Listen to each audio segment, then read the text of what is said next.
Reminder, the news does not end here. Here's what's coming up on WCNC Plus at 7 a.m.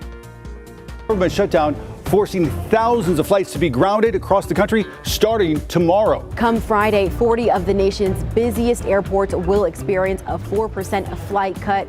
Heading into the weekend, that number will increase, and by next week, it'll be at 10%. As 3 North Carolina congressmen call for the National Guard to come to Charlotte, we're getting a closer look at the new police chief for CMPD. I believe that she will play a vital role in that, in helping the parents, the home. What those who know her best have to say as she prepares to take the helm. We're here at Nourish Up, where food boxes have been packed up and are ready to go out to families for a drive-through distribution this afternoon. Coming up, more information about that and how you can help families in need with a food drive this weekend. It's that time again, men putting down the razors for a good cause. How No Shave November is once again sparking community involvement. Those stories and much more live, local, and breaking news coming up at 7 a.m. on WCNC Plus. Already a very busy Thursday morning across the Queen City. We have a few accidents to let you know about. First things first, remember Independence that has cleared that wreck from earlier, but those inbound lanes are still moving rather slowly. Lots of red still building there. And then just off to the north just a bit, we have an additional crash on Freedom Drive at Ashley Road. Take it easy for your morning commute. Chris? Yet again, we have a lot of sports icons because we have the Checkers in town. We have Charlotte FC, the Ascent, and then we also have the Carolina Panthers. And then we have a big cool down. So enjoy the 70s while we have it. We're talking about either side of 50 degrees Monday and Tuesday. But hey, good news is we're back to the 60s Wednesday and beyond, even close to 70 next Thursday. All right. Well, earlier we asked you if you shower in the dark, low light, or bright lights. Your answer is coming up on WCNC Plus when it starts at 7 a.m.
Streaming live right now at 7 a.m. right here on WCNC Plus. I'm Ben Thompson. And I'm Lisa Washington. We start with your forecast. Meteorologist Chris Mulcahy says it won't be as warm today as yesterday, but still not a bad forecast. Especially where we're starting. It's already 50 degrees at 7 o'clock. The sun officially has risen up. It's gorgeous. We are picking up a few more upper level clouds compared to what we had yesterday, but still all in all a sunny day. 47 around Salisbury and 59 for you in Morganton. That's incredible. So what to wear today? So I was mentioning this at the end of WCNC Charlotte over on our linear, which is just on your TV, and then hoodie, shorts, and sunglasses. But the reason why I had the question mark is it depends on what your threshold is. For my shorts threshold, it's far different than maybe somebody who's grown up here all their life. So it's also going to be the end of the forecast that these upper 60s are soon going to become a rarity, even though we will be back here next week. Just less and less of the lower to the mid 70s on the way as well. But sunglasses needed because plenty of sunshine. Today is November 6th, and it's going to be a delightful one. On the state climatology, we should average the mid 60s. We're going to be a bump above that in the upper 60s. I think a lot of us will touch that 70-degree point by the end of the day. Winds on the lighter side compared to yesterday, but still breezy from time to time with the gusts up to about 20 miles per hour, simmering down heading into the evening. We have 42 degrees right around Charlotte, 37 around Salisbury, and then 36 for a low around Boone. And that is going to be a start that we pretty much have seen the last two mornings. Today was the exception to the rule, and they'll be even warmer heading into the weekend. By tomorrow, for your Friday, what are you doing? A nice mix of cloud and sunshine on the way. Temperatures back to the lower to the mid 70s, depending where you are. But the winds are out of the south and southwest this time. So what that means is it's back into the warmer direction, and that's going to begin our warm up heading into the weekend. But first, hopefully we're talking about Charlotte FC winning the playoff series. If you haven't been keeping track, it's 1-1. It was a nail biter for game 2. So if Charlotte FC wins, we're officially talking about me keeping these graphics going and moving on to round 2. That would be incredible because, as we know, Charlotte hasn't had a lot of winning teams. Temperatures dropping down into the lower 60s. It's just nice to be in the playoffs in general. Starting off around 7 p.m. I think you have a light breeze, 62 degrees, a nice mix of cloud and sunshine. And then your weekend forecast, we're in the lower to the mid 70s, but then our rain chances primarily are going to be Friday night to Saturday morning, and then Saturday night into Sunday. I think Sunday is a better chance for some heavier rain showers, and then once this front passes, we are going to see a significant drop down in our temperatures. So as you can see, hour by hour, light to moderate rain possible here in the mountains and the foothills, and then once you get to around sunrise for your Saturday, it's not starting off super motivating. If you have any plans in the day, you might be like, oh no, I have a bunch of things to do outside. Well, don't worry about it, because watch, from 7 o'clock to 9 o'clock, we get that out of here. It doesn't last too long. A lot of it dissipates. Then we start to see a lot more sunshine into the afternoon. Now we have round 2. That rain that arrives around Saturday mid to late evening down to the south and South Carolina does have a chance to be a thunderstorm. And nothing severe, but a slight thunderstorm chance is going to come along with this. We'll keep those showers around heading into your Sunday morning. A lot of this is going to dissipate, but it will be another cloudier start before we break the clouds yet again. And it's also going to be breezy as well. Behind this front that is bringing the rain on Sunday, we are dropping from about 74 to 47. So literally a palindrome, reverse the number. And it'll be a mix of clouds and sunshine, but 47 degrees. We haven't had highs in the upper 40s since February 21st. That's 259 days ago. Who's counting? But that just shows a perspective about how long it's been since we've been this cold. So that's why we do have a couple of weather impact days for your Monday and Tuesday. Just letting you know that, hey, we have some cold mornings and some colder days. Some of you might be turning the heat on for the first time, especially on Tuesday morning. Tuesday morning, we drop down to the 20s for our actual air temperature. If you factor in the winds, we have a wind chill in the lower 20s and then a 0. Yeah, we could see our first negative value wind chills the higher you go up in the mountains, or at least around the goose egg for your Tuesday morning. Yikes. That also means that the lows for the mountains dropping down into the teens. Our Jerry Hunt Supercenter 7-day forecast, a lot of sports logos, a lot going on. We have the lower to the mid 70s pretty much over the next 4 days. There's the drop. Luckily for those 2 impact days, that's it. We're going to hold on to the I would say the upper 40s to the lower 50s, those freezing lows on Tuesday and Wednesday morning. Then after that, mid to the upper 60s, back to where we should be this time of year. Majestic, how's traffic looking? Hopefully as good as the forecast. It's a busy start to the day, that's for sure. We are seeing South Carolina right here, taking a look at your screen. Lots of traffic, especially if you're heading inbound, but that's nothing too out of the ordinary. The one good thing right there is that at least we don't have any accidents. You can see out towards Gold Hill. That's where we do have some slower moving conditions right there, so just be mindful of that. Otherwise, as we're looking at my live traffic map, do want to take you out to Independence because we've been following a crash for a little while. That has cleared, so some good news, but still slow moving conditions. Inbound lanes, I think just a lot of people heading in the same direction, and it wasn't helpful that we had a slowdown earlier this morning. Meanwhile, still following this crash here on Freedom Drive, we're seeing that being impacted mainly at Ashley Road. Again, this is what Independence looked like a little bit earlier, not looking quite as bad at this point because again, that crash has cleared. Matthews, good morning to you. If you're going to be hopping on 485, you know how it goes. This is how it is this time of the day, 7:05. We're seeing those inbound lanes just rather moving slowly, but it's just because of traffic, not because of a new crash or anything like that. But another additional crash now, it's going to be near 485. Sandy Porter Road at Arrowwood Road. So that's our newest one this morning. Then a quick check on I-85 if you're heading inbound. No crash, just our typical delays. Those are a few things that I'm watching for you this morning. We'll check on everything else coming up next time I see you back here. Majestic thinks the federal government shutdown continues to drag on. Now the FAA is canceling flights over safety concerns. Starting tomorrow, thousands of flights across the country will be cut. WCNC Charlotte's Bria Smith now live at Charlotte Douglas this morning, where right now things are moving smoothly, but that could change come this weekend, Bria.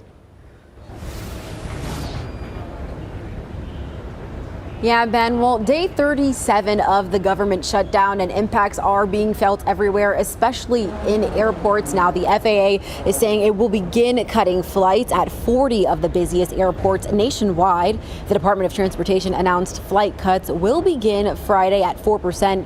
Saturday, it'll increase to 5% and shoot up to 10% cuts just by next week.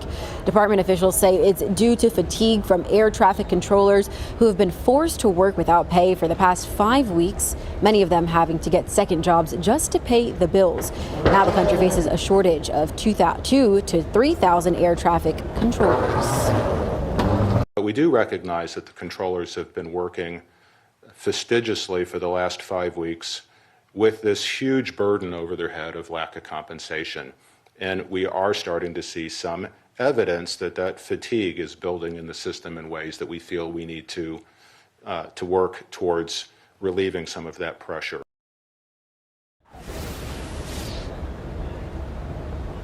Now, as of Wednesday evening, 164 flights to and from the U.S. were canceled due to staffing issues. So far, the FAA has not named Charlotte as one of the areas impacted by these cuts. Back to you guys. And Bria, thanks so much for that report. The Transportation Secretary is saying that we should get a list of those 40 markets sometime today. With the growing uncertainty nationwide, local churches are now stepping up, offering resources to help people keep the faith. Shannon Williams is the senior pastor at Finish Line Christian Center. He says every week more families are stopping by, not just for Sunday services, but for survival. Many worried about what's happening. People want to feel like, they're good, their family's good, their nation's good, things are going well. And right now, I don't think we have that sense of security in tomorrow, the future. And so it's been uncertain, not just for people who are saying, hey, I need food at this time. I think it's all across the board. Pastor Williams says he may not have political answers, but as the shutdown lingers, he's hoping to offer peace of mind to his community. Right now, we are waiting to hear from Governor Stein's office after 3 North Carolina congressmen urged him to deploy the National Guard to Charlotte. U.S. Representatives Mark Harris, Chuck Edwards, and Pat Harrigan sent a letter to the governor. They say they're concerned over what they describe as a growing violence crisis. They say the situation has become increasingly dire. This comes after Governor Stein opposed a request from the Charlotte-Mecklenburg Fraternal Order of Police to deploy the North Carolina National Guard to assist local law enforcement. Today, we're going to be sitting down with Representative Harrigan at 3 this afternoon here on WCNC Plus to dive deeper into his stance on this matter. We are less than a month away from Charlotte's first female police chief taking over. But before Estella Patterson starts the job, we reached out to those folks who've worked with her in the past, specifically when she was chief in Raleigh. WCNC Charlotte's Siobhan Riley spoke with a community leader to talk about Patterson's leadership and future impact on the Queen City. Diana Powell works closely on statewide initiatives to help offenders stay out of jail. Powell worked closely with Estella Patterson in Raleigh. She says Patterson took steps there to strengthen relationships between officers and residents during her time as chief. She had identified officers that was on the force that she felt like that could build a good relationship with our gang members, our youth, even our elders. Powell says Patterson played a role in helping the community understand the criminal justice system and the process police use when you contact them. What does it mean when you decide to pick up the phone and call law enforcement or 911, even in a domestic violence? She taught us those things. Patterson says reducing violent crime and disorder, enhancing community engagement, and recruitment efforts are a few of her top priorities. Part of my plan is to have a robust recruitment effort where we're going everywhere where we can recruit and bring people into the organization. Powell says she believes Patterson is ready to combat juvenile crime and hold parents accountable. I believe that she will play a vital role in that, in helping the parents, the home, to understand that you have a role to play in this too. You cannot put it all on law enforcement. Siobhan Riley, WCNC Charlotte. Charlotte City leaders already working on next steps after voters pass the Mecklenburg County sales tax increase. This will raise the sales tax 1 percentage point to fund 30 years of transit projects. Councilmember Malcolm Graham says the council is working to review the more than 130 applications it received for the new Metropolitan Public Transit Authority. That's the new group that will decide which projects to prioritize, including the Red Line. 85% of the riders are individuals from Black and brown communities, and so I want someone who will represent the interests of the riders that sits on the Metropolitan Transportation Authority, that understand where they're coming from, understand their communities. Candidate interviews will be live streamed next week. We have the full list of the applicants on our WCNC mobile app. 7:12 right now. Coming up, we follow the developments in the deadly Kentucky plane crash, where the death toll stands now, and the latest on that investigation.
We continue to follow the latest on that deadly UPS plane crash in Kentucky.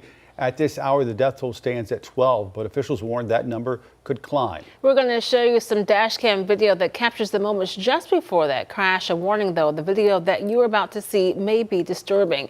You can see the car actually driving without any problems. All of a sudden, you see that plane appears missing its left engine before it hits the ground. Moments later, the flames erupt. Cheryl Hubbard has the latest on the investigation and the ongoing search for potential victims.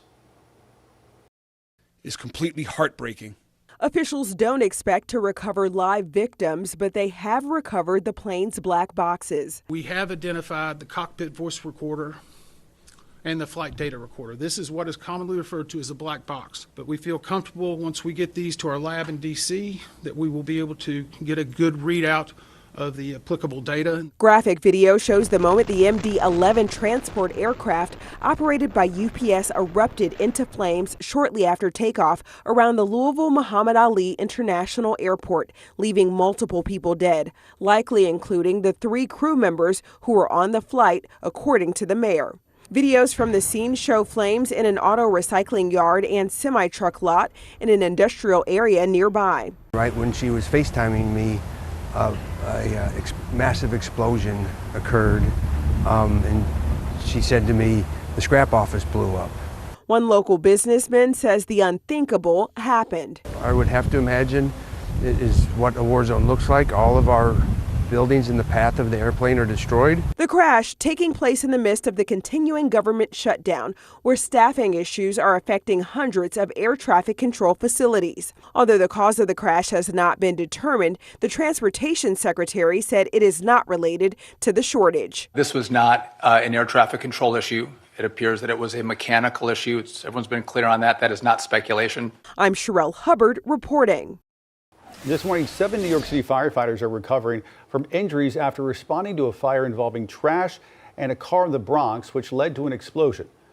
Take a look. It's the moments that capture the car exploding. You can first see flames and smoke starting to rise there, and then moments later, bam, that car explodes, forcing the person filming to back away from the window. Officials say flames from a pile of burning garbage quickly spread to nearby cars.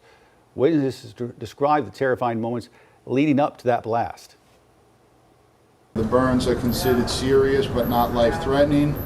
The members, our firefighters, are awake, alert, and speaking, but they have some serious burns, and we'll be obviously praying for them. When it came out, the car was totally, in flame. And then before you know it, the van, the back door of it started, having flames and fire and everything. And luckily the fire department was here, and otherwise if that van went, I don't know what kind of chemical they have in those vans, but roofing stuff have a lot of tars, for the roofing. Yeah. And I don't know what chemical, but if there's chemical in there, that would have been a really catastrophe, believe me. Officials say they're reviewing surveillance video from nearby businesses to figure out how the initial garbage fire started.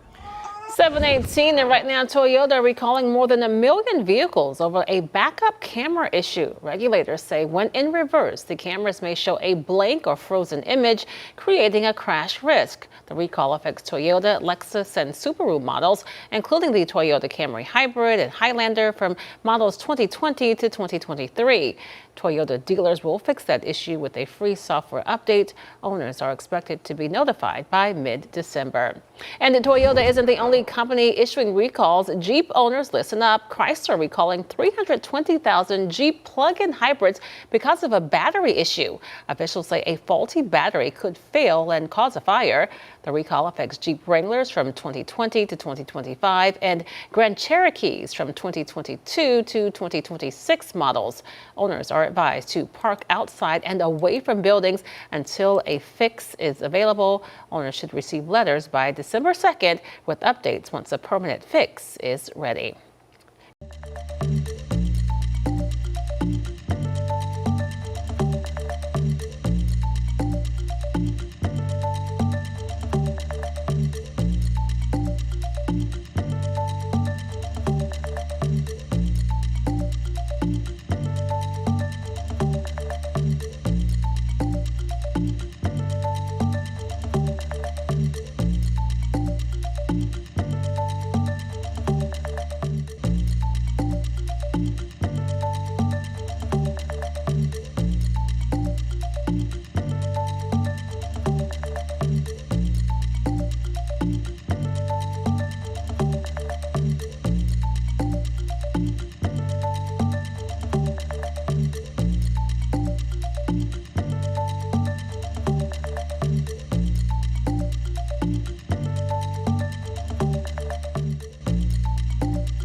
Good morning, everybody. Welcome back to us here on WCNC Plus. Here is my cat of the day. So, I like to feature a different pet every day on WCNC Charlotte. Well, if you don't, well, I'm going to show you a way that you can submit yours. So this is Ava Marie. Good to see you, Ava. So Ava was sent to me by Lorraine. So it is so nice. Lorraine just messaged me saying that she loved her segment. This could be you. This could be your pet. So I have your out the window forecast for the cats, and then I have your dog walking forecast for the dogs. And if you send me another obscure pet, well, I'm just excited about that. Temperatures warming up through the 50s pretty quickly over the next couple hours, back down, back up to the lower 60s come 10 a.m. and then we have the mid to the upper 60s heading into the afternoon. Sunshine galore all as well. But if you want to get in on the action, all you have to do is scan this QR code, send me your pet. I always look forward to that. So I feature all types of animals. I think the most obscure one I did was a snail, which was a really cool snail swimming around.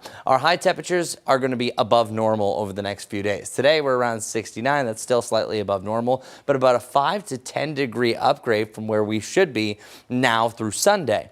But then it's a 13 to 18 degree downgrade on Monday and Tuesday, where we should be. Eventually getting back to normal in the mid to the upper 60s next Wednesday and Thursday. But this is substantial. This big of a drop down. This really shows what can happen when you have a big bad cold front push through. But that low of 28 degrees that we're forecasting for this coming Veterans Day, this Tuesday, will be right on brand for where we should be. November 8th is usually the first one. Here is actually a look at 1991 to 2020 per county, when we usually have our average first fall freeze. Mecklenburg County actually is around the November 1st, but that's why I like to give it a range. Really, November 1st to November 11th is where we typically have that first freeze, and what do you know? It's right on brand, so all is well. Being normal is okay sometimes. Our 7-day forecast brought to you by the Jerry Hunt Super Center shows that big difference. So what you're wondering about the blue bars, what we do here is these are weather impact days. That means the days that, hey, they're going to impact you more than any other regular day. And if it ever turns red, then might have a situation that could be life-threatening or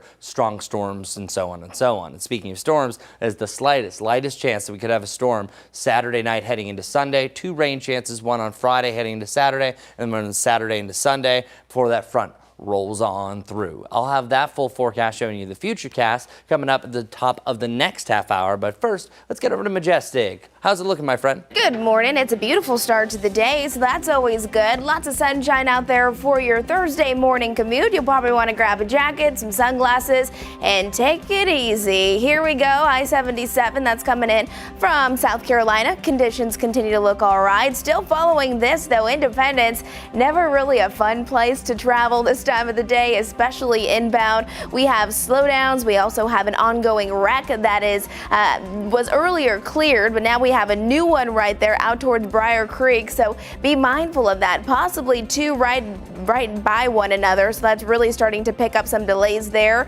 And then just off to the west again, we're still following this, a crash on Sandy Porter Road. Both ways being impacted. That yellow there meaning that there are some impacts at Arrowwood Road. We'll keep you updated with both of those. And then there's I-77 inbound if you're coming in from York County into Mecklenburg County. Not seeing any accidents, but just kind of our typical delays. Those are the big things that I'm watching for you right now. We'll have another check on traffic and weather all coming up for you in just a few minutes.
Who's ready for a terrific Thursday? Hopefully everyone jumped off the couch and said, I am. 50 degrees is where we're at right now in Charlotte. Hickory, you're at 55. It's actually been very mild here in the foothills. 48 right around Rockingham. Lots and lots of sunshine to go around. Could have an occasional gust up to about 20 miles per hour on and off throughout the day. But all in all, looking really picture perfect. 69 degrees, that's a high for today. Gentle breeze overall, occasional gust up to 20. Yesterday we were at 73, so only a 4-degree downgrade, but it's been a nice milder start overall. Mainly hanging out in the 60s through the afternoon. Our lows back down to 42 tomorrow, then the 50s, and then boom, our first freezing temperatures on Tuesday and Wednesday. That's also going to be a big drop for our highs, either side of 50 on Monday and Tuesday. Impactful cold before we're back to the 60s. Majestic, take it away. What's going on this morning? It's a beautiful day, but it's also quite busy on those roads for you this morning. There's some of those drive times. It's going to take you around an hour to get into Charlotte if you're coming in from Salisbury. Almost 30 minutes if you're making that commute into Charlotte from Matthews. There's some of our cameras right here coming in from South Carolina out towards York County.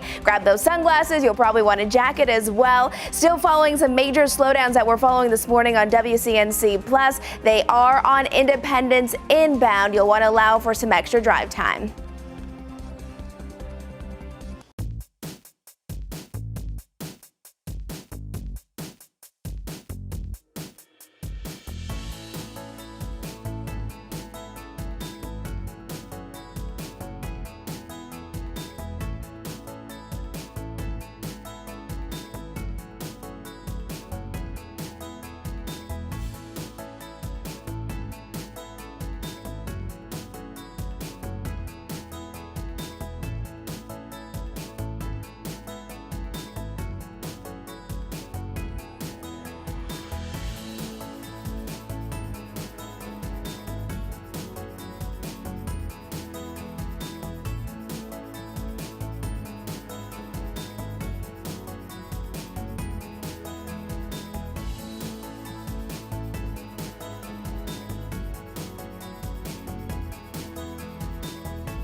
Welcome back, everyone. We really thank you for joining us here on WCNC Plus. Love that you're joining us each and every morning, or if this is your first time, welcome. I'm meteorologist Chris Mulcahy. So at first I was like, is that a speck on my screen or is that the moon? Yeah, that is actually the super moon that is no longer a full moon and it's dying out, and it's still going to be a bright one because it is closer to Earth by about 17,000 miles closer than normal, and that officially is going to be setting down within the next hour or so, but cool to see it off yonder here under those clear skies. And today, all in all, is going to look like this. Beautiful Carolina blues across the board. However, you could see some upper level clouds from time to time. Our high temperatures today reaching the mid to the upper 60s across the area, but some of us will get into the lower 70s. 50 degrees is an excellent start, but always look at the arrows here in the background. That's where the winds are filtering in from, and when they're out of the north and northeast, it's always going to be cooler. Northwest is the biggest cool down you can have. Southwest is the biggest warm up you can have. That's what warmed us up to 73 yesterday. 55 current temperature right now around Morganton and Hickory, and 41 for you over in Lincolnton, where it looks to be the cool spot across the area. So Lincolnton, you're cooler than the mountains right now. That says something. But this graphic has been crazy to show. Compared to just a day ago, we're 7 degrees warmer in Charlotte. That's nice. 10 degrees warmer in Gastonia. 22 degrees warmer in Morganton. At one point, it was a 27-degree difference. So A big difference compared to just a day ago.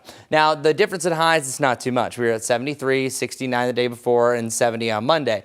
Realistically, today is just like where we were on Tuesday, almost to a T, with occasional gusts of 20 miles per hour. That's exactly what we had on Tuesday. So if you can remember back to what the weather was like in 2 days ago, I probably pay a little bit closer attention than the typical person. But if you do remember, it was a delightful day to be outside. Now, for tomorrow, Saturday and Sunday, we're increasing the cloud cover. And I think all in all, we have the lower to the mid 70s. An isolated shower will be possible both on Saturday and Sunday.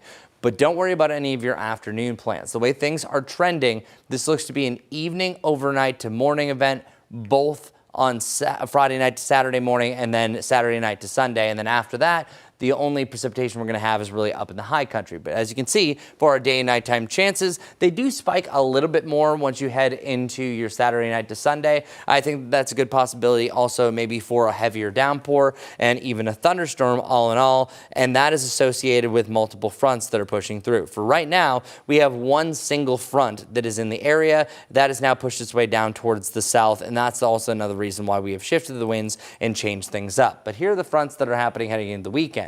For one, we're warming up a little bit more because the front passes by, a warm front. And then here's cold front number 1. Cold front number 2 that's behind this system, that's going to be the big deal here. And that's the big tail here that's going to bring us down to unseasonably cool temperatures, where we're officially calling it weather impact days. This just means that, hey, the cold is going to be a noticeable hindrance for the days. Highs only in the 40s and 50s. Sunshine makes it better. But also, this could be the first time that you're turning on your heaters for a lot of us. And maybe you want to have the heavier jacket, especially for Tuesday morning. That's where temperatures are dropping down to the upper 20s for the first time. Futurecast showing our first round of rain really on Friday night heading into Saturday. So I'm going to slow this down. I'm going to step it out of the way. You don't need my head blocking the time. Find where you live and I'll show you where the rain is headed. The heaviest rain is going to be north of I-40, and that's through the early morning hours. Once you get to around 6 to 7 o'clock, closer to sunrise time, I don't think it's going to be very picture perfect. That is not how your day is going to be. Sometimes you start off cloudy or foggy or wet, and then the clouds clear pretty quickly. That's exactly what we're going to see. Watch. This is 6 o'clock. This is 9 o'clock. At that point, I think a significant amount of the rain is out of here or completely dissipated, and then we'll have some lingering clouds, but a decent amount of sunshine throughout the day. Then we fast forward to your Saturday evening. Another chance for showers and storms, especially south of I-85. Scattered rain will be possible heading into your Sunday morning, and as of right now, that looks to be all rain, and in the backside of the system, we'll have a chance for a little bit of snow accumulation up in the mountains for the first time this year.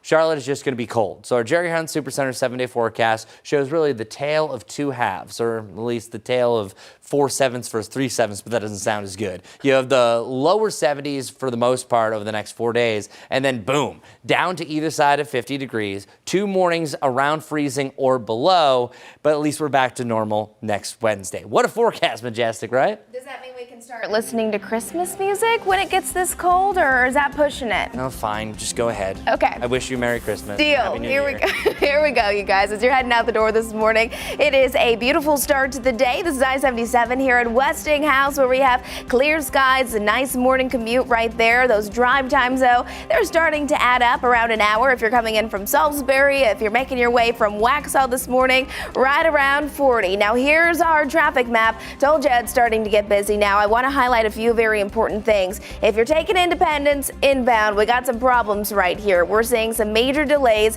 very slow moving traffic. We have 2 accidents right by each other. So both notifications are saying that it's at exit 244. That's Television Place right by Briar Creek exit right there. Be mindful of that because now we're getting reports that 1 lane is blocked because of this crash on Independence inbound. So if you just don't even want to deal with that, don't take Independence. Instead, take Monroe Road inbound or even Central Ave. Those could be 2 very good alternate routes. And then this one here, not too far away from it, it's going to be on Albemarle Road at W.T. Harris Boulevard, where we are seeing those delays also build. Want to show you 485, the inner loop from Mint Hill to Matthews. We are seeing a lot of red. No accidents, just a lot of people hitting those roads this morning. And then finally, this one here is not cleared yet. It's going to be on Sandy Porter Road, both ways at Arrowwood Road. So those are the things that I'm watching for now. We'll have another update when I see you back here in just a few. Guys. Day 37 now of the government shutdown, and it's hitting North Carolina families hard, especially those struggling to keep food on the table. Now, local leaders are stepping in, working with Mecklenburg County families while federal aid is on hold. WCNC Charlotte's Destiny Richards is live this morning inside Nourishup as they are preparing to expand their services. Now, you were there yesterday, back again today, Destiny, because the need continues and they're still asking the community to help. That's right. Nourishup has really been beefing up their resources for weeks and asking for donations. The response has been great, and we've been talking about these food boxes. Here they are. All of these are set to go out to families today in a drive-through food distribution. This is happening this afternoon. Eastern Hills Baptist Church at 2 p.m. So they're ready to help people out. Now, as we know, this federal government shutdown is extending into another month, and more families are turning to food banks like Nourishup for help putting food on the table. The organization says it's seeing a 20% increase in the number of neighbors asking for assistance. And to keep up with that demand, they've already ordered more food, expanded pantry operations as well, with the help of community partners. 4 tractor-trailer loads of groceries from Second Harvest are also being delivered to the warehouse this week. So many neighbors are dependent on us. SNAP is our country's frontline defense against hunger. And for every 1 person that we feed here at Nourishup, SNAP feeds 9. It is an all hands on deck here to ensure that we can support the community in any way that we can.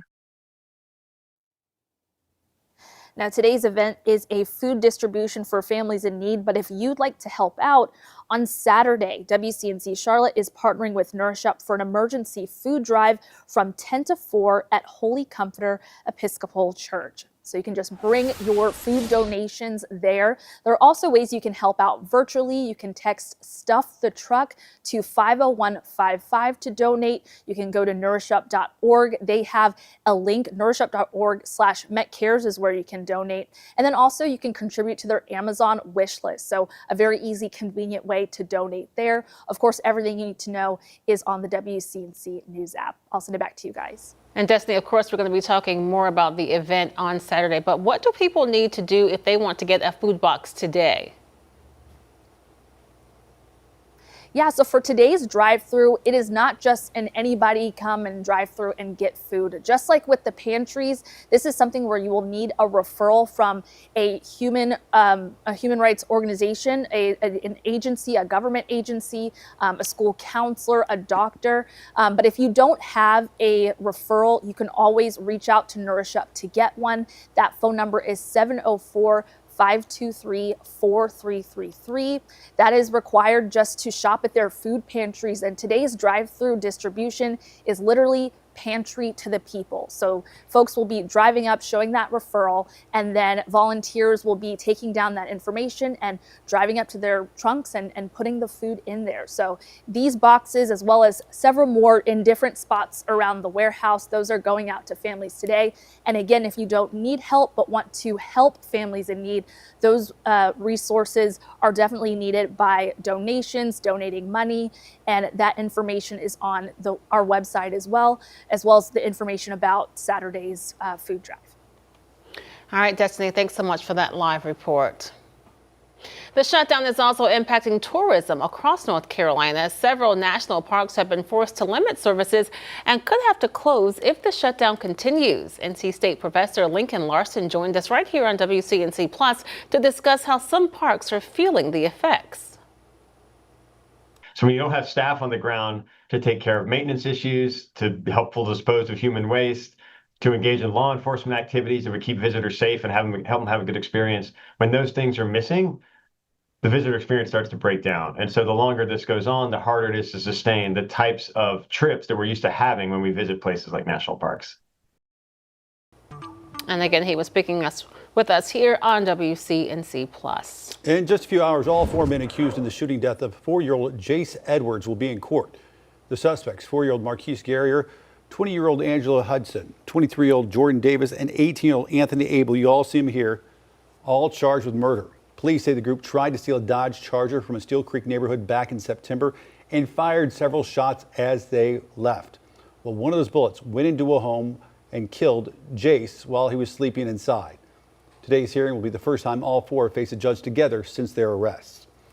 Right now, Berg County authorities are investigating after workers removing debris from a culvert discovered human remains. It happened in Valdez near the intersection of Praley Street and Massell Avenue. Several authorities are now conducting a joint investigation. This morning, Gastonia police are asking for your help to identify a suspect in an armed robbery. Take a look at your screen. We're told this man robbed the Pizza Hut on South New Hope Road nearly a month ago. Officers say that suspect took off with nearly $350 from the cash register. If you have any information, contact Gastonia police. 7:42 right now on WCNC Plus. Coming up, travel plans hit major turbulence tomorrow as the FAA cancels flights all across the country. We'll show you how millions of Americans are feeling the squeeze.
.44 right now on WCNC Plus. And the skies, they might not be so friendly in the days ahead. The Transportation Secretary says he's going to cut flight capacity by 10% at 40 major airports starting tomorrow morning.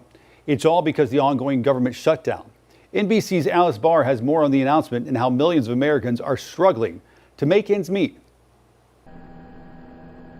This morning, the stalemate in Washington bringing new gridlock in the skies. Yeah, it's going to impact the everyday lives. Transportation Secretary Sean Duffy announcing major flight cancellations are coming with a 10% reduction in flights at 40 of the nation's busiest airports starting tomorrow. We are working with the airlines. They're going to work with passengers. But in the end, our sole role is to make sure that we keep this airspace as safe as possible. The secretary citing government shutdown-driven staffing shortages because of air traffic controllers and TSA officers working without pay, now calling in sick to work side jobs. That paired with delays and reductions in federal food assistance benefits for families in need. It gets a few calls saying, like, we don't know what the kids are going to eat. Adding to the urgency to strike a deal. Leader Jeffries and I this morning demanded that Donald Trump sit down and meet with us. President Trump acknowledging the shutdown may have hurt his party in Tuesday's elections. The shutdown was a big factor, negative for the Republicans. While Democratic leaders are holding the line on boosting health care provisions in any deal to reopen the government, bipartisan talks between rank and file members are ramping up. We've had the election. Now we can all reopen and now find a way forward now. A way forward to restore stability for American families. Back on air travel, the Transportation Secretary warned that if the shutdown goes for another week, parts of our airspace may need to be closed. President Trump is increasing the pressure on Senate Republicans to get rid of the filibuster to end the shutdown, though the Senate's top Republican says he doesn't have the votes for that. In Washington, Alice Barr, NBC News. Now, these cuts come just weeks before Thanksgiving. According to Airlines for America, that's a trade association, more than 31 million people plan to fly between November 21st and December 1st. That's an all-time high. U.S. carriers are expecting to fly nearly 3 million passengers per day. That's up 1% from last year. And they're offering 45,000 more seats during the holiday period compared to last year. Up next, why weather at the North Pole right now is going to impact us by next week. That's next on WCNC Plus.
The time is now 7:49, and you might have to get out your winter coat pretty soon. A cold front moving into parts of the U.S. this weekend, bringing a blast of Arctic air. It's typically not felt until December.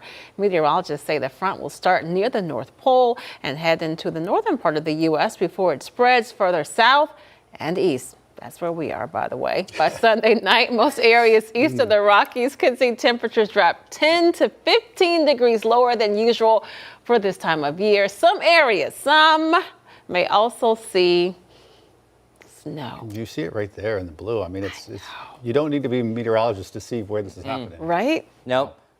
Blue means cold. Right. Purple means stay inside.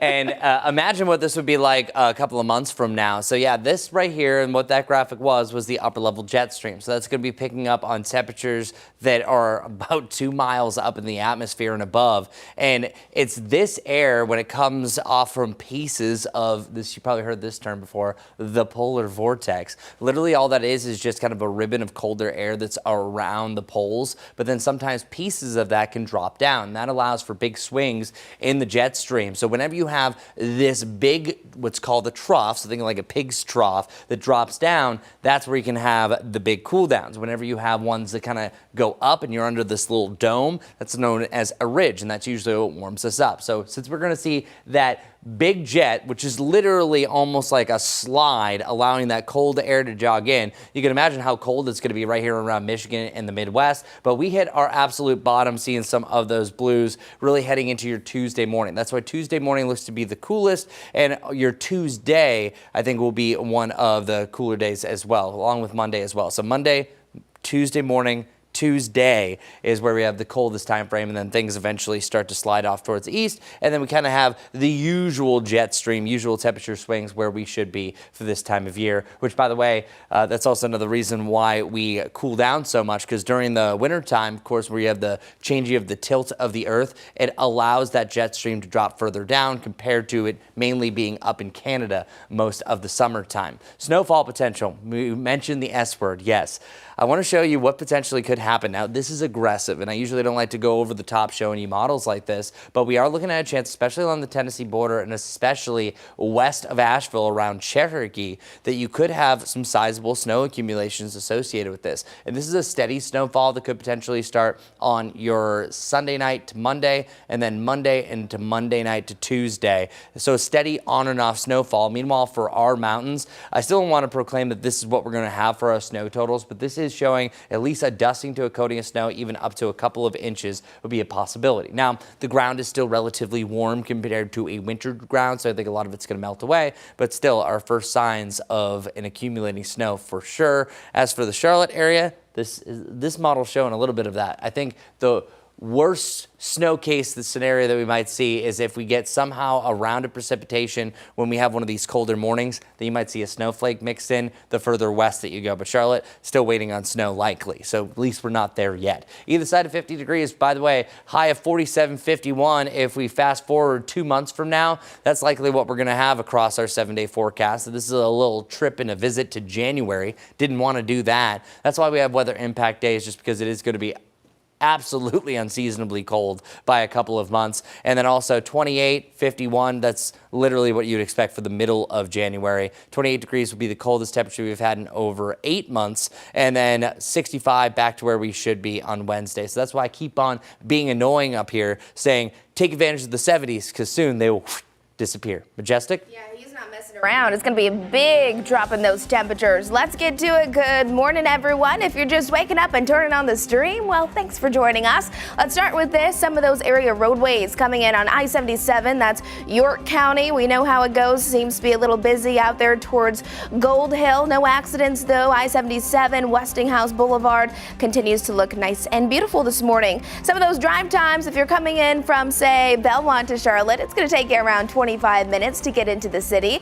However, my live traffic map, we still have some problems out there, multiple ongoing wrecks, and if you take Independence inbound, it's not looking great. I'll tell you that much. Either hopefully you have a good podcast loaded, or you just want to take an alternate route, because this is going to take you a while to get through, because we have 2 accidents that are very close to one another. Independence inbound, the accident happened at 277. Now 1 lane is blocked. Again, there are actually 2 accidents very close to one another. In addition to that, not too far away from Independence is this crash here, seeing some moderate slowdowns there. It's going to be on Albemarle Road at W.T. Harris Boulevard, maybe slowing you down just a couple of minutes. Once we zoom it out, you can see 485 not looking great either. Lots of red building from Matthews to Mint Hill. And then our final wreck that's still active, it's going to be on Sandy Porter Road, both directions there at Arrowwood Road. Guys. All right, Majestic, thanks so much. 7:55 now. We're going to take a quick break. We'll make sure that you keep it right here on WCNC Plus.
Well, good morning, everybody. 47 degrees right now for you in Boone, 56 degrees now here in Charlotte. So we are already zooming up. Now the sun has been up for over an hour, 59, almost at 60 for you around Monroe. So I think a lot of us are going to get right around that 70-degree point with ease. Winds out of the chillier direction, still gusting up to 20 miles per hour. So tools today, what do you want?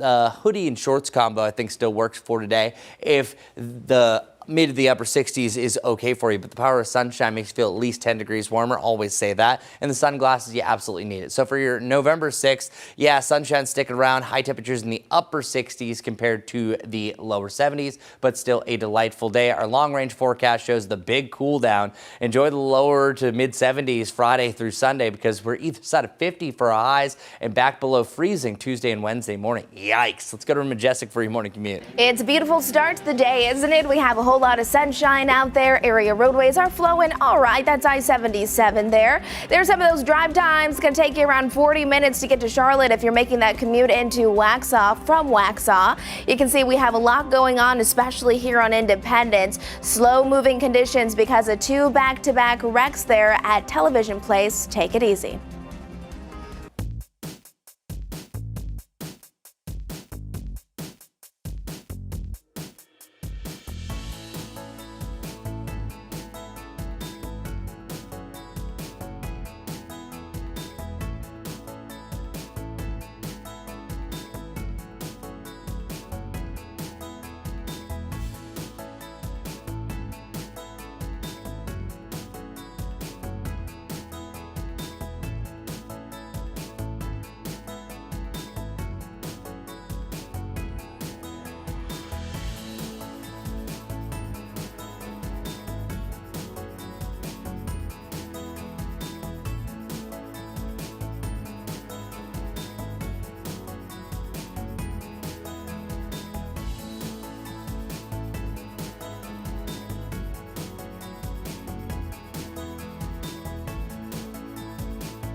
Streaming live right now at 8 a.m. here on WCNC Plus. I'm Ben Thompson. And I'm Lisa Washington. The government shutdown continues to drag on. Now the FAA canceling flights over safety concerns. So starting tomorrow, thousands of flights across the country will be cut.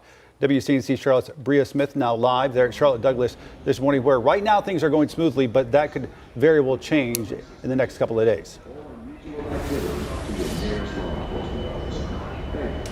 That's right, Ben. Day 37 of the government shutdown, and impacts are being felt everywhere, especially right here in airports. Now, the FAA saying it will begin cutting flights at 40 of the busiest airports nationwide. The Department of Transportation announced flight cuts will begin Friday at 4%. Saturday, it'll increase to 5% and shoot up to 10% cuts by next week. Department officials say it's due to fatigue from air traffic controllers who have been forced to work without pay for the past 5 weeks, many of them having to get second jobs just to pay the bills. Now the country faces a shortage of 2,000 to 3,000 air traffic controllers. We do recognize that the controllers have been working fastidiously for the last 5 weeks with this huge burden over their head of lack of compensation. And we are starting to see some evidence that that fatigue is building in the system in ways that we feel we need to work towards relieving some of that pressure. Now, as of Wednesday evening, 164 flights to and from the U.S. were canceled due to staffing issues. So far, the FAA has not named Charlotte as one of the areas impacted by these cuts. Back to you guys.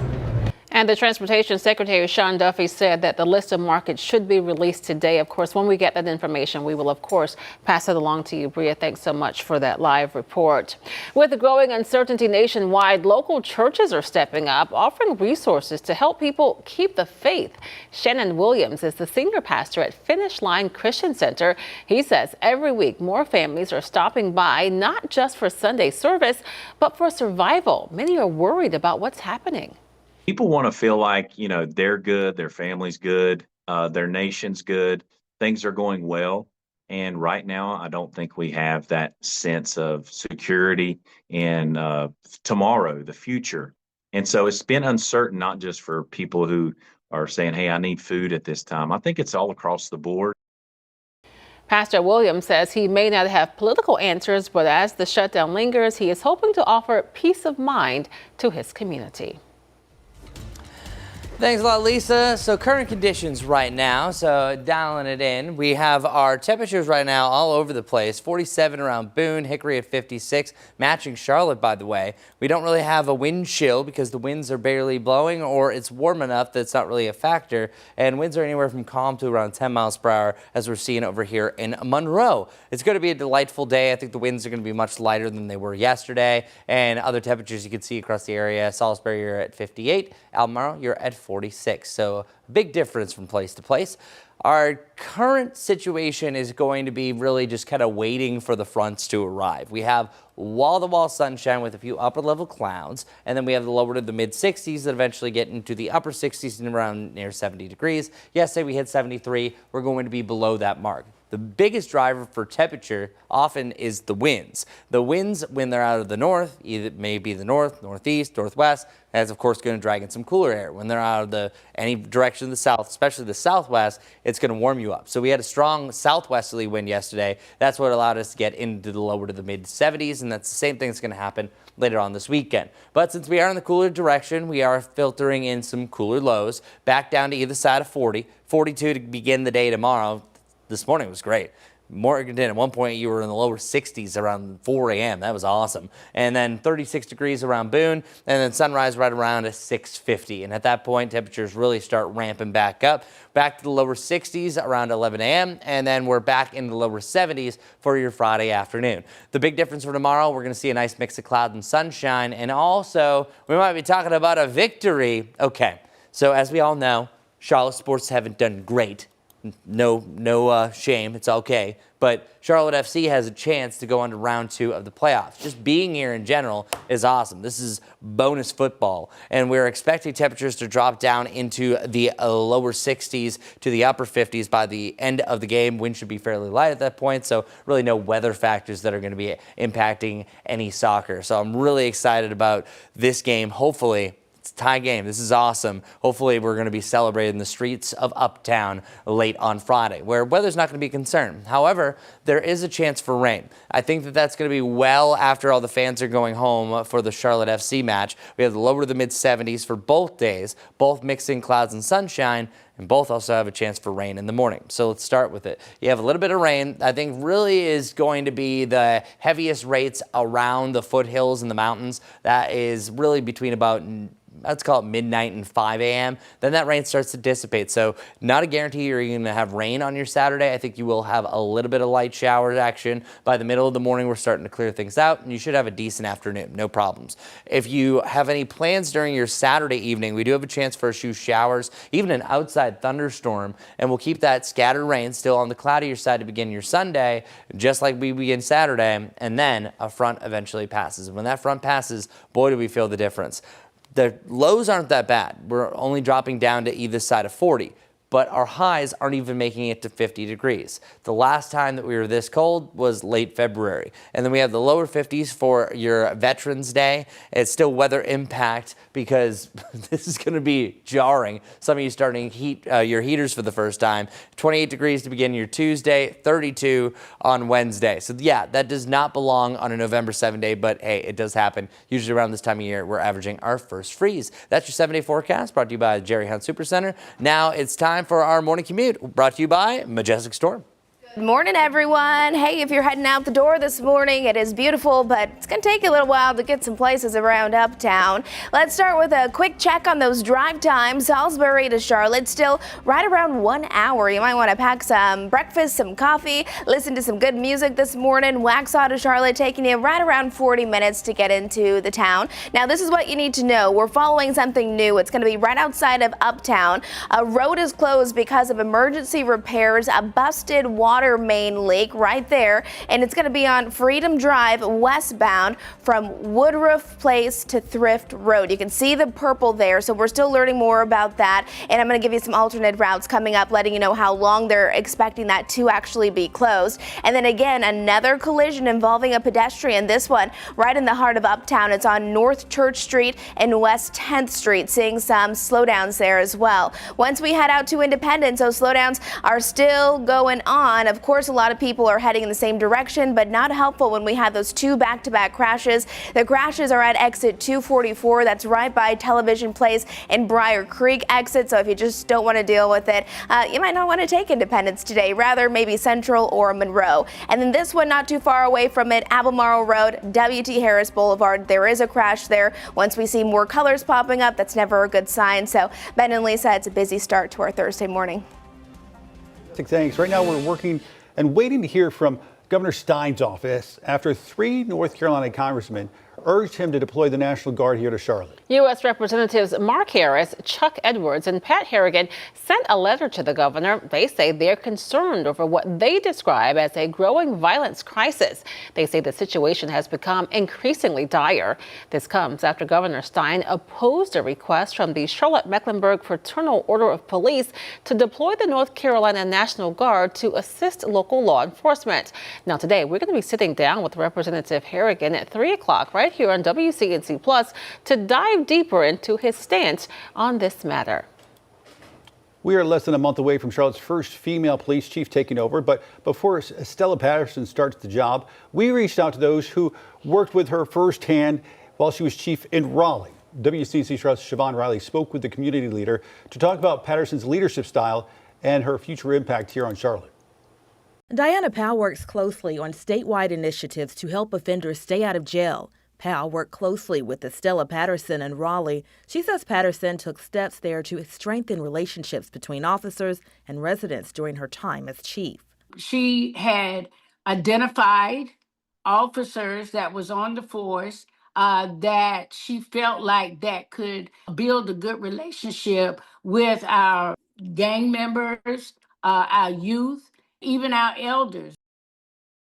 Powell says Patterson played a role in helping the community understand the criminal justice system and the process police use when you contact them. What does it mean when you decide to pick up the phone and call law enforcement, 911, even in a domestic violence? She taught us those things. Patterson says reducing violent crime and disorder, enhancing community engagement, and recruitment efforts are a few of her top priorities. Part of my plan is to have a robust recruitment effort where we're going everywhere where we can recruit and bring people into the organization. Powell says she believes Patterson is ready to combat juvenile crime and hold parents accountable. I believe that she will play a vital role in that, in helping the parents, the home, to understand that you have a role to play in this too. You cannot put it all on law enforcement.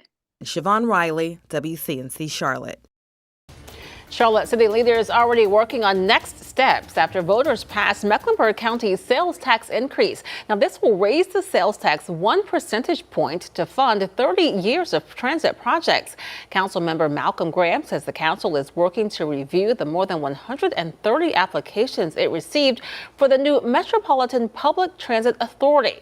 That's the group that will decide which projects to prioritize, including the Red Line. 85% of the riders are individuals from Black and brown communities.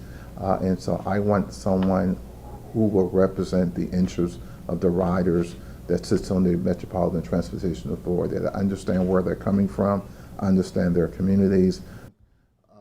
Candidate interviews will be live streamed next week. We have a full list of the applicants on our WCNC mobile app. As we head to break, here is an exclusive shopping deal for our viewers. Hey, you know I'm here to save you money every day, and we test a lot of products. We leave the rejects over here. We only send you the best. And this is going to save you some serious money at the dentist. Teeth whitening can cost hundreds, like north of $600. You can do this for a fraction of the price. This is from Pure Sonic. It is their LED teeth whitening solution. The LED part is what makes it go so fast. They say it goes 10 times faster than going to the dentist, and it's a lot cheaper too. They give you the gel. They give you this tray. You literally just turn on the LED light and put it into your mouth like this. I mean, I'll do it for you. Keep it in there for 30 minutes. You're already gonna see results. 7 days, you're gonna get the results that you want for your teeth whitening. Now, there's another product they have too. It's these teeth whitener pens. This is pretty cool. You just twist it and some gel comes out. Perfect for the road, perfect if you have headshots or a business meeting. You literally just dry your teeth and then paint it on, and it's instantly gonna make your teeth a bit whiter. All right, so you have that, and then the other thing you have is this water flosser, rechargeable with the USB. You just turn it on like that, and it works. And there are 3 speeds. 25% off each of these products. You can buy 1, you can buy 3. It's 25% off. Just scan the QR code on your screen or go to shoptvdeals.com.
We are learning that the time Charlotte City leaders gave Heal Charlotte more than $2 million in federal tax money in 2023 to help address homelessness, the organization was under a court order to pay $900,000 to the family of a teen who drowned in 2018. That money still hasn't been paid and now has grown to more than $1 million.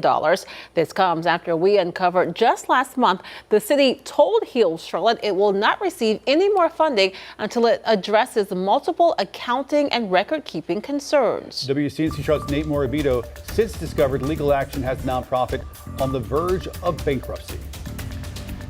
In the aftermath of a teen's drowning death, his family filed this lawsuit in 2020 against Heal Charlotte, its founder, Greg Jackson, and several others. While court records show the other defendants settled, Jackson never formally responded to the complaint, which resulted in a default judgment against him and his organization in June 2023.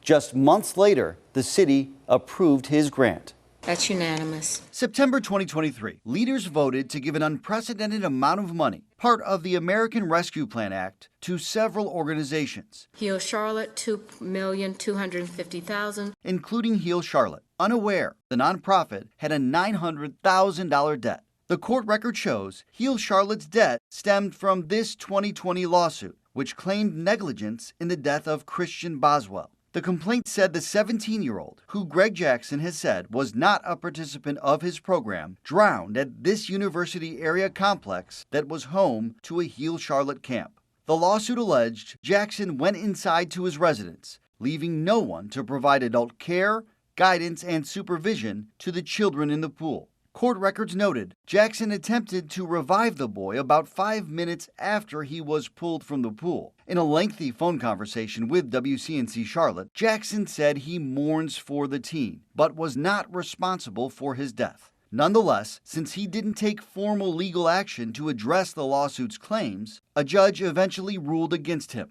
Court records show the amount he owes is now more than $1 million with interest. As a result of the judgment, he said $22,000 was seized from his personal account and another $138,000 out of Heal Charlotte's, none of which, he says, is taxpayer money.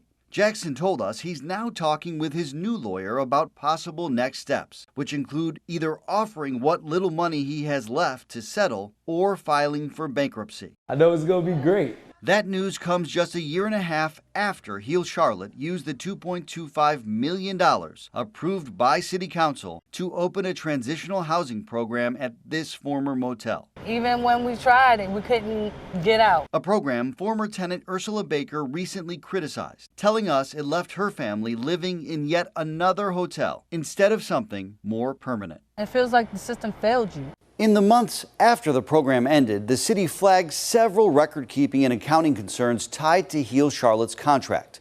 Although Jackson previously told us, short of a required audit, he's turned over all of the needed financial records and has remained transparent with all of the organization's files, policies, and procedures. On October 30th, this went out. The city told him a number of corrective actions and recommendations remain outstanding and have not yet been fully addressed. Nate Morabito, WCNC Charlotte. Up next, people are swearing by a new shower ritual. We'll see what you think coming up after the break right here on WCNC Plus.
Welcome back, everyone. Thanks for joining us here on WCNC Plus. Here's what's going on right now. 59 degrees for you in Monroe. It's gorgeous looking right now over in Boone. Check that out. 48 degrees, lots of sunshine, and a few upper-level clouds. That's pretty much all we have around Charlotte. Mid-50s. Soon, most of us will be in the 60s. Even you in Boone, Watauga County, you're expecting highs in the lower 60s.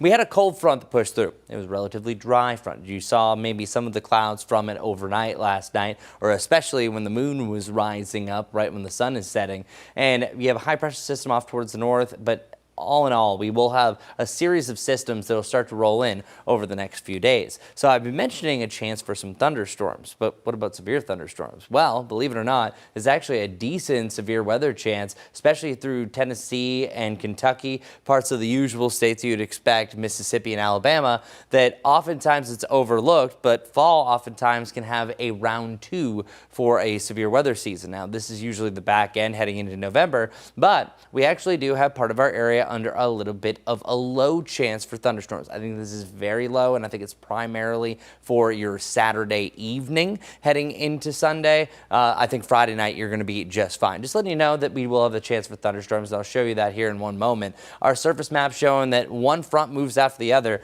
It's a warm front that really starts to warm us up. It's that one front right here that I was pointing to that's going to have a better chance of maybe sparking up a storm or two. And then that secondary front, that's the one that eventually is going to cool us down. And that is a much bigger one as well. So I'm going to race right to our thunderstorm potential. We're seeing a little bit of rain heading into your Saturday morning. I'm not really worried about that. I think that's just general rain. But then once you get to about your Saturday, let's call it evening, hold on, sorry, we had a little bit of glitch in the graphics. That's where you're going to have a chance for a few thunderstorms down towards the south. You're going to see it right about here, about 8 to 10 o'clock. The timing of the day, likely this isn't going to add too much. Just letting you know the Storm Prediction Center is putting us under that. But especially in South Carolina, we'll have a chance for a thunderstorm or a heavier downpour that'll wind down heading into your Sunday morning. That's your weather report. Majestic, what do we need to know about traffic? Well, things are actually getting a little quieter now that it's 8:23 as you're maybe gearing up to head out the door.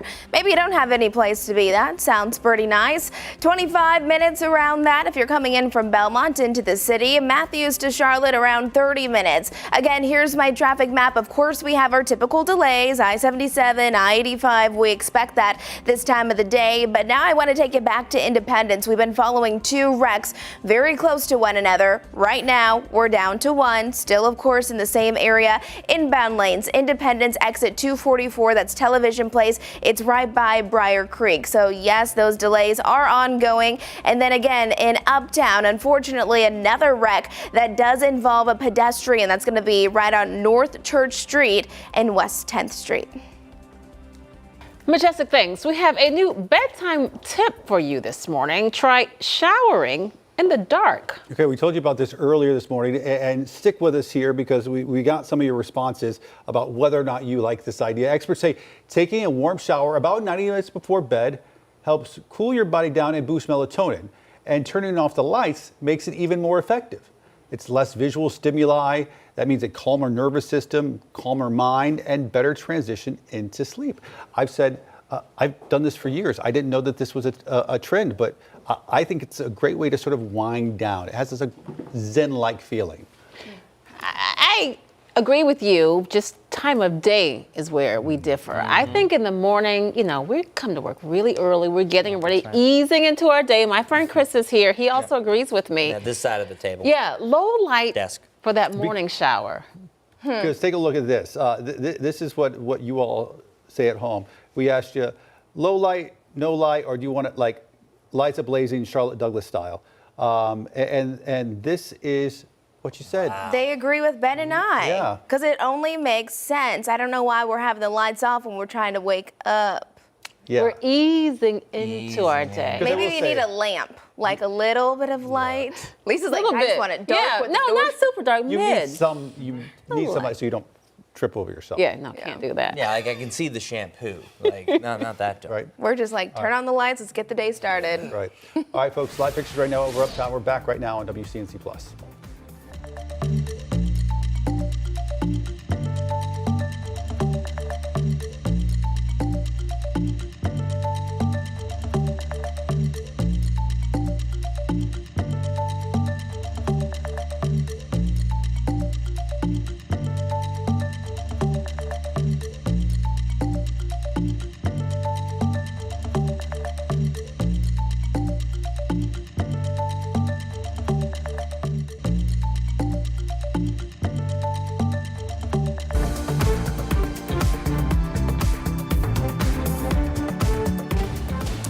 Happy Thursday, everyone. We have beautiful blue skies, upper level clouds from place to place. Temperatures dropping down into the upper 40s this morning. That was our low. Now we're zooming up to the upper 60s. Pretty decent start to the day. It's been warm for a lot of us comparatively. High temperature right around 69 degrees. All right. And you are really not looking at any big problems. Lighter winds than what we had yesterday, so that's nice to see. But check it out. We're back down to a chilly status, 42 degrees.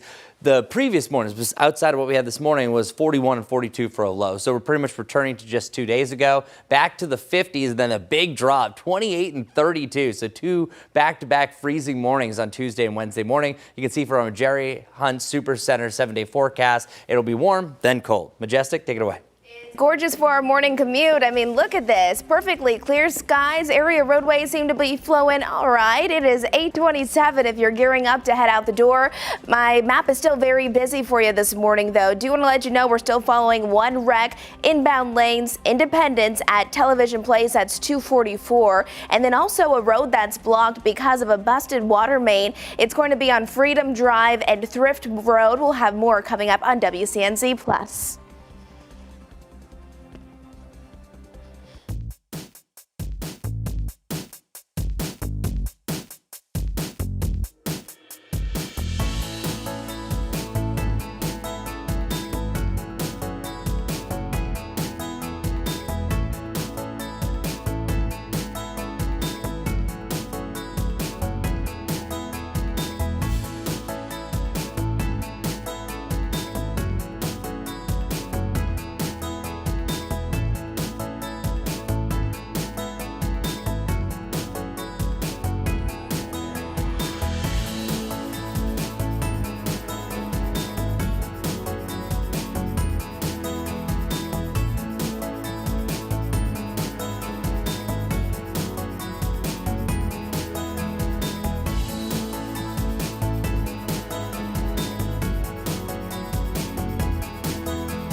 Thanks for streaming live on WCNC Plus at 8:30. I'm Lisa Washington. And I'm Ben Thompson.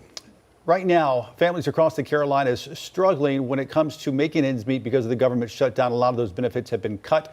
Destiny Richards joins us now live at Nourish Up this morning with ways that you can help.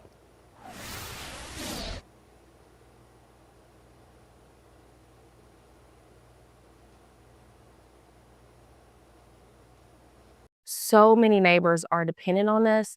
SNAP is our country's frontline defense against hunger. And for every one person that we feed here at Nourish Up, SNAP feeds 9. It is an all hands on deck here to ensure that we can support the community in any way that we can. All right, so we're going to work on getting Destiny's audio so that we can hear more from her. But essentially, at Nourish Up, just one of the nonprofits across the area, they are relying on the community, asking for your help as well as they try to assist these families who are not getting their SNAP benefits as part of the government shutdown. We'll have more of that, including an event coming up on Saturday where you will be able to contribute and actually text if you'd like to make some donations. We'll get all that information for you momentarily. Meanwhile, the shutdown is also impacting tourism across North Carolina. Carolina. Several national parks have been forced to limit services and could have to close if the shutdown continues. NC State professor Lincoln Larson joined us right here on WCNC Plus to discuss how some parks are feeling the effects. So when you don't have staff on the ground to take care of maintenance issues, to helpful dispose of human waste, to engage in law enforcement activities that would keep visitors safe and help them have a good experience, when those things are missing, the visitor experience starts to break down. And so the longer this goes on, the harder it is to sustain the types of trips that we're used to having when we visit places like national parks. And of course, that full conversation available right here on WCNC Plus. All right, here we go. Rain chances still taking a break for today. We have lots of sunshine to go around. We have clear skies to mostly clear skies. I think most of you guys have a few upper level clouds, but it is gorgeous. We can see a lot of the greens changing over to the oranges here across many of our different cameras. This one right here, you're looking at Lylesville, looking gorgeous over there off towards the east. Temperatures there will be about 68 degrees for a high, lower 70s around Lancaster, and then we have the upper 60s to around 70 degrees for the greater Charlotte area. It doesn't get much better than this. Now, it could be a little bit warmer like it was yesterday, but the winds will be a little bit calmer. So we're kind of trading that off and we had a warmer start. And our sunshine status pretty much stays like this, what you're looking at in the background for the entirety of the day. By tomorrow, we're changing things up a little bit. As far as our winds are concerned, I think by the end of the morning to begin the afternoon looks to be the breeziest. We still have some leftover gusty winds behind this cold front.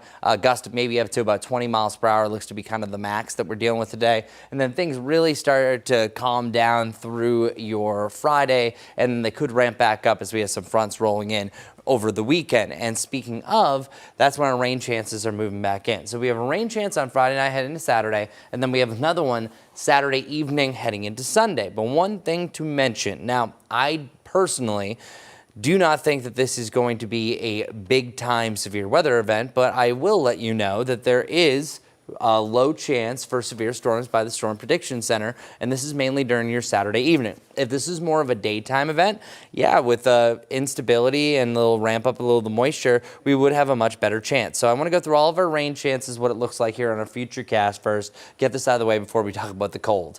Here's 4 a.m. on Saturday. So at 4 a.m. on Saturday, it's at that point that you're starting to see widespread rain across the foothills and the mountains. Overall, I think it's a light to moderate rain.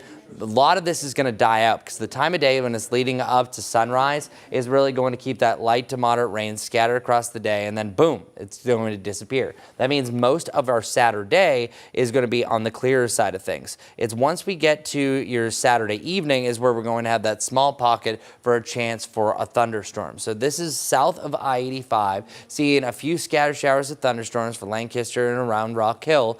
And the further north you go, I don't really think we see too much. So this does align with that little bubble that you saw from the Storm Prediction Center. So any one of these, I think, would be a heavier downpour, and any one of these that they could have at least some gustier winds. Right now, it's trending to be a little bit more of just a strong thunderstorm, very isolated chance, but the time of day definitely is helping us out. So I'm not completely discounting it. I'm just the way I'm seeing, the way things are trending, likely a chance for thunderstorms, but just kind of lacking the strong availability. By your Sunday morning, don't worry about it. By the way, oftentimes whenever you have the Storm Prediction Center outlook, it's not just during the daytime. It usually goes 8 a.m. One day to the following one. So this actually does include through the overnight hours, but at that point I think you just have some leftover rain, and then we are getting ready for the cold. And maybe you're not ready for the cold, because realistically this is going to be a little bit more like January. So the last time that we were this cold has been a while. So the last freezing temperature we had in Charlotte was March 3rd. Now most of the area actually saw a freezing temperature, I believe it was around April 13th. Hickory, Rock Hill, Statesville all dropped below that freezing point. Well, Tuesday looks to be our first freezing temperature, and likely that is going to be the case. That's the best chance to drop down below freezing. There are some indications that we're either at freezing or slightly above for your Wednesday. So by far Tuesday morning is the coldest morning, and by far Monday looks to be the coldest day. Temperatures likely sticking to the mid to the upper 40s, and then 49 degrees. That's where we were on February 21st, 2025, 259 days ago. Now, it's not unusual. We do this all the time. November can feel like January, and January can feel like November. They often oscillate. But our 7-day forecast brought to you by the Jerry Hunt Super Center. We did highlight 2 days just for the weather impacts. Most likely, you're going to have to dress warmer, maybe change some habits of the day. So we just wanted to isolate those days because they are the coldest. The good news is this isn't just a complete drop. It's only a quick visit down to this January-like weather, right back to the mid-60s where we should be by next Wednesday. So Majestic, we've been saying it all week. Take advantage of the warmer temperatures while we have it. Exactly, and get those layers ready, maybe a heavy coat or two as well. It's going to be a dramatic drop in those temperatures. Here we go out the door this morning. It is beautiful, lots of sunshine out there. This is I-77 near Atondo, where conditions are pretty typical. Yes, very busy, but no crashes there, so that's some good news for you. Independence inbound, we do have a crash there. A crash still not clear. It's going to be at exit 244, that's Television Place. And then to the north, this is something that you need to be mindful of. We have a road that's closed because of emergency repairs. There was a busted water main on Freedom Drive from Woodruff Place to Thrift Road. You can see the purple there. That's where it is going to be closed as they are continuing to repair that. And then right in the heart of Uptown, another crash here involving a pedestrian. This time it's at North Church Street and 10th Street. Watch for that as there are definitely still some emergency responders there on scene. And then here, one lane is blocked because of a crash. This is a new one here. This is Beatty's Ford Road at Sunset Road. Ben. Just a few hours. All 4 men accused in the shooting death of 4-year-old Jace Edwards are going to be in court. The suspects, who you see right here, we're about to show you, 24-year-old Marquise Guerrier, 20-year-old Angelo Hudson, 23-year-old Jordan Davis, and 18-year-old Anthony Abel, all charged with murder. Police say the group tried to steal a Dodge Charger from this Steel Creek neighborhood back in September and fired several shots as they made their getaway. One of the bullets went inside a home where Jace was sleeping inside. It killed him. Today's hearing will be the first time all 4 face a judge together since their initial arrest. Right now, Burke County authorities investigating after workers removing debris from a culvert found human remains. It happened in Valdez, near the intersection of Praley Street and Massell Avenue. Several authorities now conducting a joint investigation on that. This morning, Gastonia police are asking for your help to identify a suspect in an armed robbery. Take a look at your screen. We're told this man robbed the Pizza Hut on South New Hope Road nearly a month ago. Officers say that suspect took off with nearly $350 from the cash register. If you have any information, call Gastonia police. Day 37 now of the government shutdown, and it's hitting North Carolina families hard, especially those struggling to put food on the table. Local leaders are stepping in. They're working with Mecklenburg County families while that federal aid is on hold. We're going to check back in with our Destiny Riches, who is at Nourish Up this morning. We know that they have been helping since day one, and now they're trying to expand their services. But Destiny, they need help from the community. Yeah, definitely. Volunteers have been hard at work here in the Nourish Up warehouse, and we're standing beside boxes and boxes of food. This is what has been donated from the community, has gone into boxes, and now is going to be distributed this afternoon at Eastern Hills Baptist Church. It's a drive-through distribution that starts at 2 p.m. Now, as we know, this federal government shutdown has been continuing. It's entering yet another month, and more families are turning to food banks like Nourish Up for help putting food on the table. The organization says it's seeing a 20% increase in the number of neighbors asking for assistance. And to keep up with that demand, they've already ordered more food and expanded pantry operations with the help of community partners. 4 tractor-trailer loads of groceries from Second Harvest are also being delivered to the warehouse this week. So many neighbors are dependent on us. SNAP is our country's frontline defense against hunger. And for every 1 person that we feed here at Nourish Up, SNAP feeds 9. It is an all hands on deck here to ensure that we can support the community in any way that we can. Today's event is a food distribution for families in need, but if you'd like to help out, on Saturday, WCNC Charlotte is partnering with Nourish Up for an emergency food drive from 10 to 4 at Holy Comforter Episcopal Church.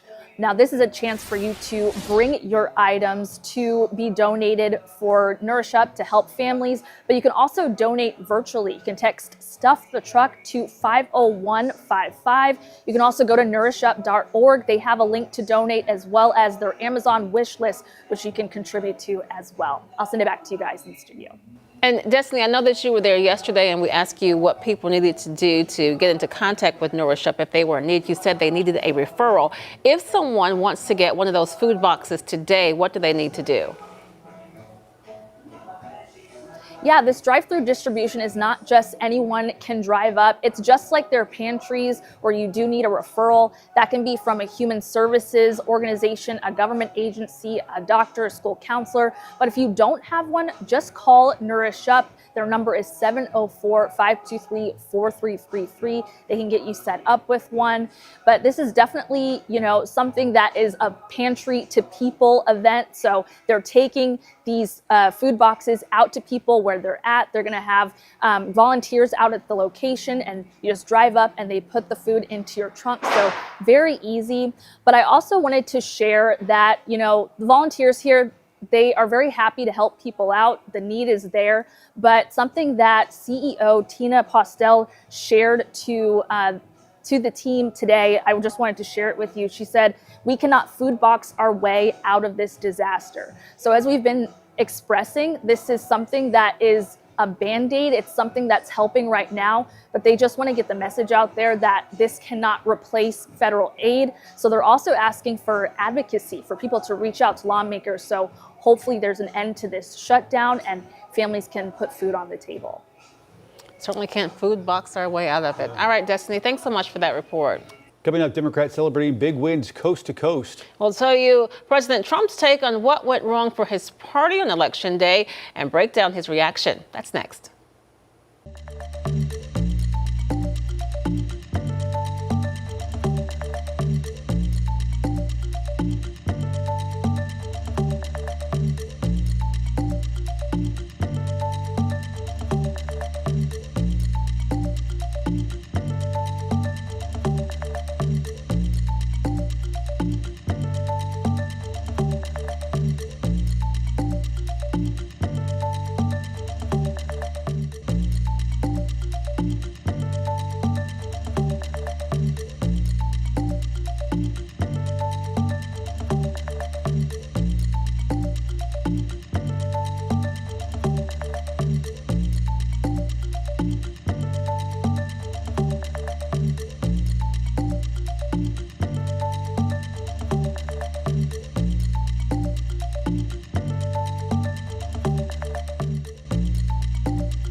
Big wins for Democrats in high-stakes races across the country on Tuesday, including in Virginia, New Jersey, and New York. President Trump now weighing in on why he believes Republicans came up short. NBC's Sam Brock has more on the winning candidates and Trump's reaction. After marquee wins for Democrats in New York, New Jersey, and Virginia, President Trump downplaying the defeats, noting Democrats won in blue states. Last night, it was not expected to be a victory. It was very Democrat areas, but I don't think it was good for Republicans. I don't think it was good. I'm not sure it was good for anybody. Saying the federal government shutdown cost the GOP. The shutdown was a big factor, negative for the Republicans, and that was a big factor. And they say that I wasn't on the ballot was the biggest factor. But I don't know about that, but I was honored that they said that. While today in New York City, we made history. 34-year-old Zohran Mamdani, barely on the political radar a year ago, is now mayor-elect. The Democratic Socialist winning with campaign pledges like universal child care and government-run grocery stores. Are you worried folks think that might happen overnight? And what would your first step in office be from day one? My first day in City Hall will look like my last day. It will be focused on the cost of living crisis. Mamdani winning just over 50% of the vote in a three-person race in his victory speech, going after President Trump. So Donald Trump, since I know you're watching, I have 4 words for you. Turn the volume up. The president responding, posting, and so it begins. Republicans argue that Democrats will pay a political price for Mamdani's victory. You have an avowed socialist now taking the helm of the Democratic Party. He will become the face of the Democrats nationwide. While in Virginia, Democrat Abigail Spanberger winning the governor's race, and in New Jersey's contest for governor, Democrat Mikey Sherrill easily defeating Trump-aligned Jack Ciattarelli. I'm working for everyone. Every single one of you. California Republicans are suing, calling a newly approved redistricting map designed to give Democrats more congressional seats unconstitutional racial gerrymandering. Sam Brock reporting for us there. The Democratic wins come as the Supreme Court reviews President Trump's use of an emergency law to impose sweeping tariffs on global imports. A majority of those justices, several picked by him, including those conservatives, expressed doubts about the case. President Trump says the move was necessary to fix the U.S. trade imbalance, but a number of states and small businesses argue Trump overstepped his boundaries, calling the tariffs unconstitutional. We brought this case, and this case is so important, maybe the most important case that this court has heard in 100 years, especially to our economy and to consumers and to businesses large and small. And that's why we brought this case, because number one, these tariffs are illegal. They were not predicated in the law or the Constitution, but most importantly, they are impacting the people of our states. This case is not about the president, it's about the presidency. It's not about partisanship, it's about principle. And above all, it's about upholding the majestic separation of powers laced into our Constitution that is the foundation for our government. A ruling could come faster than usual as both sides ask the court to speed up the case. We're back after this right here on WCNC Plus.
Well, you might have to dig out your winter coat soon. A cold front is moving into parts of the U.S. this weekend, bringing a blast of Arctic air. Look at that blue there. This is typically not felt until December. Meteorologists say the front will start near the North Pole and then head into the northern part of the U.S. before spreading further south and east. That's where we are. By Sunday night, most areas east of the Rockies could see temperatures drop 10 to 15 degrees lower than usual for this time of year.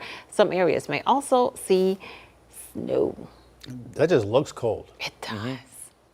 Especially that. Look at that purple spot.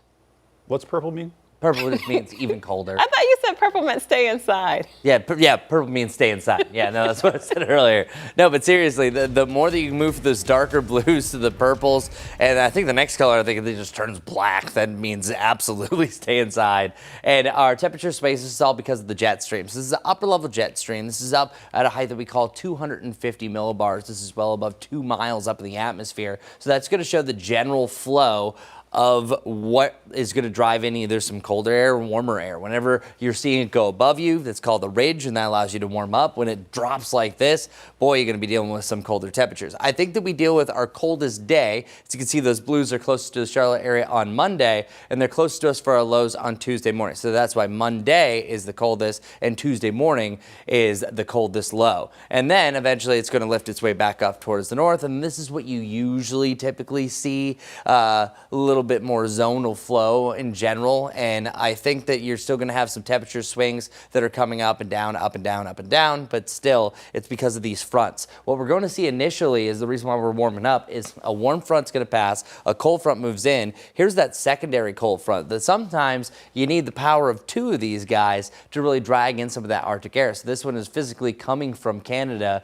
borrowing a piece of what is also known as a big hype word, polar vortex. We don't really refer to it at this time of year, but usually it's a piece of Arctic air. It starts to wobble a little bit, and that can allow a chunk of that colder air to visit down. Now, of course, it's not as cold as it's going to be later on in January, but it's still pretty significant. So get ready to ride the roller coaster. We're actually on the way up. Today's 69. We get into the lower to the mid 70s this weekend, and then boom, 47 degrees. That was one of my one things. But I also have to show you this. We brought up the S word, and I'm talking about snow, not the one that's going to get me fired. You're looking right around the Tennessee border.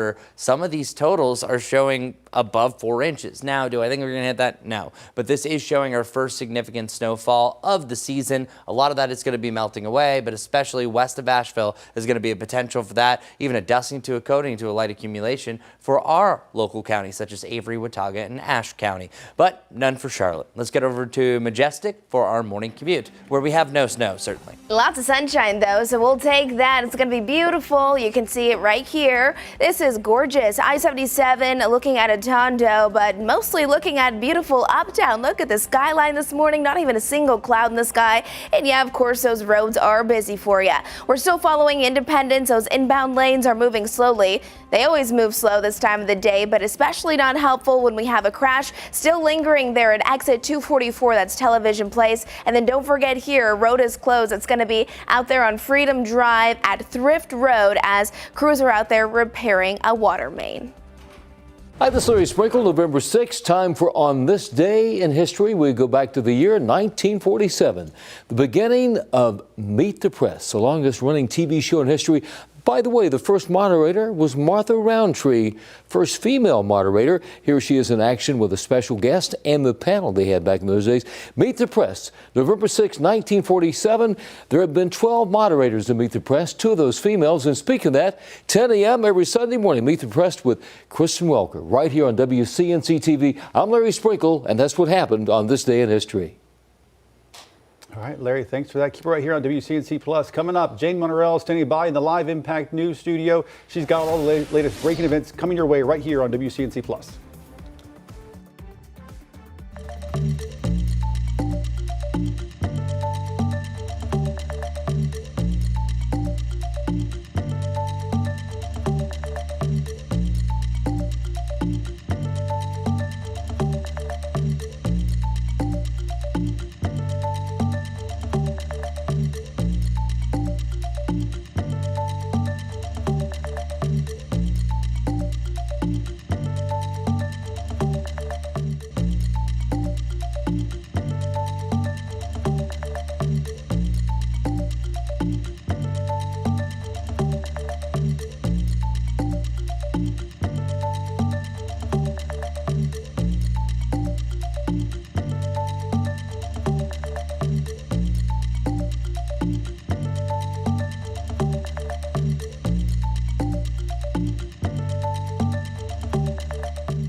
Good morning, everyone. Check this out. This is what our day is going to look like, as it has pretty much for the last 3 days. More of those Carolina blues. High temperatures just a little bit cooler than where we were yesterday. It says 73. We got 69. Enjoying that sunshine, and the winds will be a little bit lighter as well. So mainly holding on to the 60s for the entirety of the afternoon. That's nice. We're in the lower to the mid 70s after that. Through this weekend, pretty warm. Chance for rain Friday heading into Saturday morning. And then we also have Saturday night heading into Sunday morning. After that, boy, do we have an Arctic chill. Either side of 50 degrees and our first freezing low that we had since early March. 28 degrees on Tuesday morning. Still around freezing on Wednesday. Majestic, how's traffic looking? Outside, but those area roadways are busy for you this morning. Let's take a quick check at some of those drive times if you're getting ready to head out the door. It's going to take you right around 50 minutes or so if you're coming into Charlotte from Salisbury. But here's the good news. It is a beautiful morning commute. You can see it there, I-77 at Atondo. Still following this crash right here. It's going to be one lane that's currently blocked because of it.